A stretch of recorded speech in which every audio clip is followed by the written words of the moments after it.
es un robot articulado con 5 grados de libertad, de los cuales 3 son motores de corriente continua que controlamos nosotros y 2 son servos.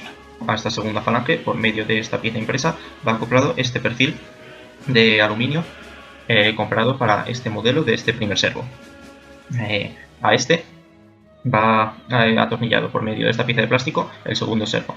Esta pieza de plástico está diseñada de manera que el eje de este servo corte con el eje de este servo para poder desacoplar los 2 grados con respecto a los otros 3 en el modelo cinemático, y después aquí iría por último la pinza. Se le transmite el movimiento de una manera un poco distinta por medio de poleas, de manera que tiene esta polea que se mueve solidaria este fusillo, que conecta con esta doble polea que se mueve loca con respecto a este otro usillo y que conecta por medio de una segunda correa a el motor. Esta segunda correa quedaba muy pequeña, de manera que era complicado tensarla, por lo que nos inventamos este sistema, en el cual el motor va atornillado encima de esta pieza. Esta pieza se sitúa en este agujero de la plataforma y esta otra en el lateral, atornillado aquí, a estos 2 agujeros. De manera que a través de este agujero se introduce un tornillo que enroscaría en una tuerca que va situada en la parte de abajo de esta pieza, y a base de apretar el tornillo se acercaría esta pieza hacia esta, apretando así la correa. Ambas piezas están hechas en plástico impreso en 3D.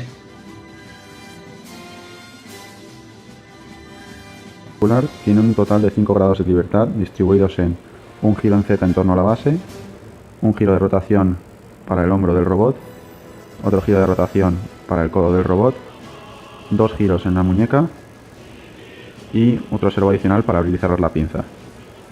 Sin embargo, para la última entrega hemos decidido bloquear el movimiento de uno de los motores, que sería el del codo, mediante una barra rígida para impedir el giro relativo entre estas 2 barras, con el fin de facilitar el control, dado que el movimiento de este codo se realizaba mediante una transmisión por correas entre estas 2 poleas, y esto introducía un error muy importante a la hora de realizar el control. El motor de la base está localizado aquí abajo. La transmisión del movimiento del giro en Z se ha acoplado el motor a un eje mediante un sistema compuesto por una arandela, un rodamiento axial y una tuerca para apretarlo contra la base y que no se desmonte al tirar hacia arriba. Para los motores se han usado los encoders que vienen incorporados y que van alimentados a 3,3 voltios mediante el cable azul, y utilizan los cables verde y amarillo como el pin A y el pin B del encoder. La operación se ha llevado a cabo mediante un Arduino Due, el cual va conectado a 2 etapas de potencia que alimentan a los 3 motores. El motor lleva incorporado su propio fin de carrera, el de la base, el del hombro y el del codo.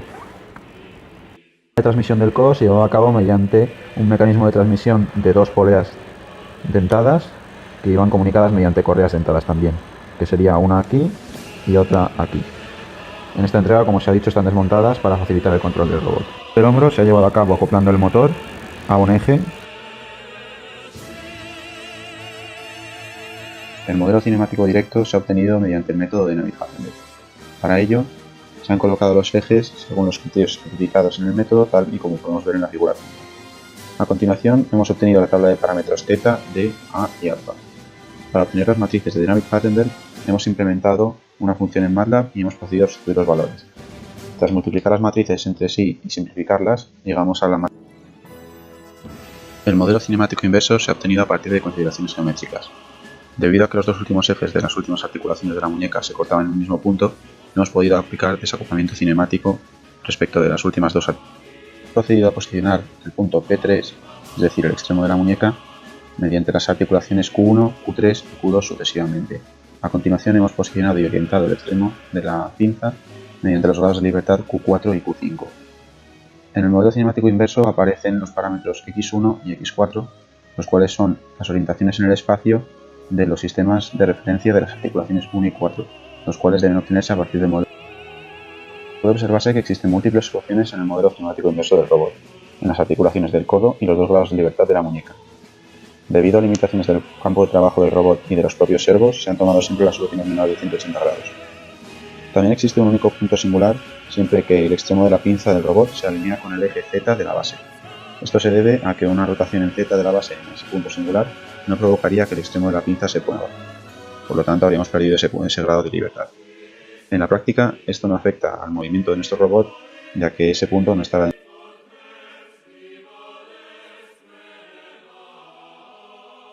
Para la generación de trayectorias rectilíneas de nuestro robot se ha seguido el siguiente diagrama de flujo. Desde MATLAB se envía a Arduino las coordenadas en X, Y y Z de los puntos inicial y final de la trayectoria y Arduino se encargará de realizar las operaciones necesarias. Para empezar se parametriza la recta mediante la fórmula que se muestra en pantalla en n puntos, donde n será una función de la distancia con el fin de evitar la zona muerta de los motores, lo cual ocurriría si tomamos puntos muy cercanos entre sí.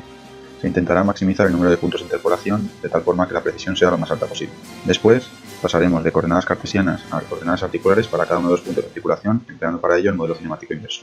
Luego, se utilizará uno de los otros interpoladores programados, el lineal o el cúbico, para obtener la trayectoria en articulares de cada uno de los ejes a lo largo del tiempo. Por último, se enviarán las posiciones a los distintos ejes mediante un movimiento simultáneo, donde cada eje esperará quieto en cada punto a que los demás lleguen a su posición. Es decir, se sincronizará.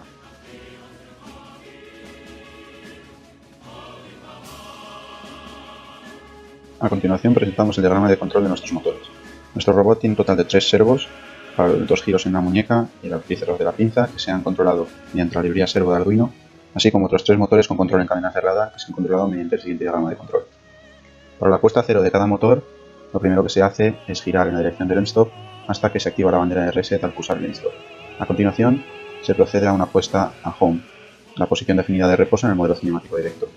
Para mover el motor en articulares, primero se procede a la lectura de los datos. Una vez no hay más datos por leer, se procede a calcular los PIDs correspondientes y el movimiento en articulares.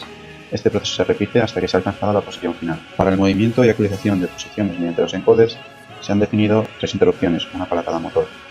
Cada vez que hay un flanco alto en alguno de estos pines, se determina el sentido de giro y se actualiza la posición. Para el control mediante PID se ha elegido cerrar el bucle mediante Arduino, para lo cual se ha empleado la librería nativa de Arduino de PID. Se han definido 3 objetos PID, uno para cada uno de los 3 motores, y se han actualizado.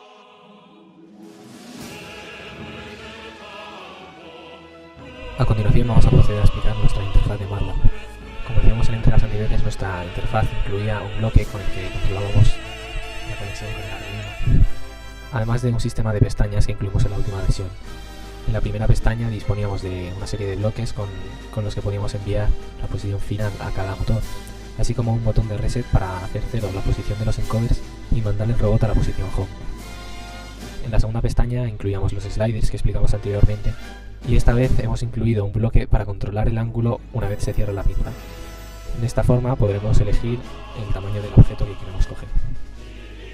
La tercera pestaña, que es totalmente nueva, incluye un primer bloque con el que obtendremos la posición del robot en cartesianas y que ahora mismo devuelve un valor extraño porque lo hemos puesto en robot a cero, y un sistema para controlar el robot en cartesianas, de tal forma que al mandar el robot a una posición, además de mandarse el comando al Arduino que llevará al robot a dicha posición, actualizamos en nuestra interfaz las coordenadas articulares a las que queremos llegar, así como este gráfico en el que se muestra la posición del robot en dicho ángulo. De esta forma obtendremos un control del robot mucho más intuitivo y podremos ver los diferentes fallos que puedan surgir al mandar el robot a una posición.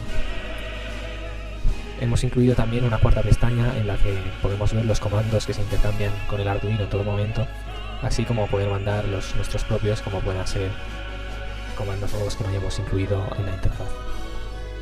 Por último, hemos añadido unos bloques de control en velocidad para controlar los 2 motores y que lo que hacen es mandar la señal analógica al Arduino que escribirá más tarde en cada motor.